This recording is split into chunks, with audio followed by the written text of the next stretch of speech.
बात है बाप को याद करना। ज्ञान तो साधन है, क्या याद करने का। ज्ञान होगा तो याद होगी, ज्ञान नहीं होगा तो याद नहीं होगी। तो साधन को देखना है, या जिस साध्य पर, जिस लक्ष्य पर हमको पहुंचना है वो देखना है।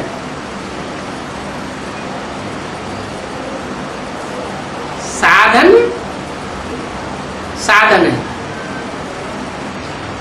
और साध्य साध्य है। लक्ष्य होगा तो लक्षण आ रही। तो बाप को याद करने की मुख्य बात, और दूसरी बात षष्ठी चक्र को याद करना, ये हो गया ज्ञान। ये नंबर 2 की चीज। पहला पीएलटी याद के सब्जेक्ट को, और दूसरा ज्ञान। तो अपने ऊपर ये नजर रखनी है। तीसरी बात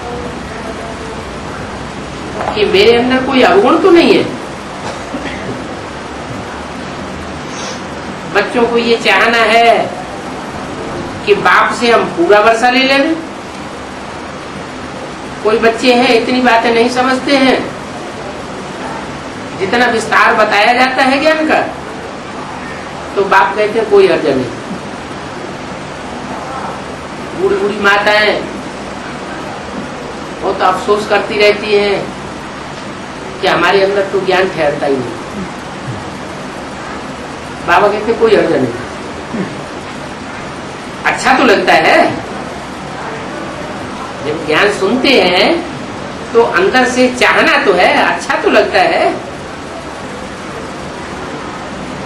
इतना ज्ञान नहीं है तो कोई हर्जा नहीं। हमको तो बाप से वर्षा लेना है, मुक्ति और जीवन मुक्ति। तो पहले पहले ये निश्चय होना चाहिए कि जिससे वर्षा लेना है उसको हमने पहचान लिया। बाप को पहचाना, बाप को जाना, माना बहुत बड़ा काम हो गया। इसलिए बाबा कहते हैं तुम बच्चों में और कोई शिफ्ट हो या ना हो, दुनिया वालों के मुकाबले कौन सा विशेष गुण है? बाप की पहचान तुम बच्चों को। बल कोई गुण नहीं है, मेरे निर्गुण हारे में कोई गुण नहीं। बंदरों की महफिल में आता हूँ। कोई कहे बंदरों को कोई गुण होता है? बंदरों में तो विकार ही विकार भरे पड़े होते हैं, गुण तो कोई होता नहीं। तो भी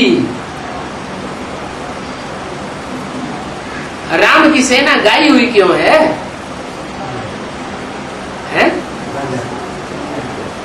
क्योंकि उन बंदरों ने ही बाप को पहचाना और दुनिया ने बाप को नहीं पहचाना। तो बाप से पूरा वर्षा लेना चाहिए। बाप आया हुआ है वर्षा देने के लिए, और ये बेहद का बाप तो सबका बाप है। क्या ऐसे नहीं कि अंधे लूले लगड़े काने कोड़ी कुब्जे हैं उनका बाप नहीं है,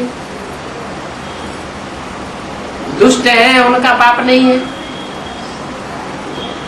देवताओं का ही बाप है नहीं।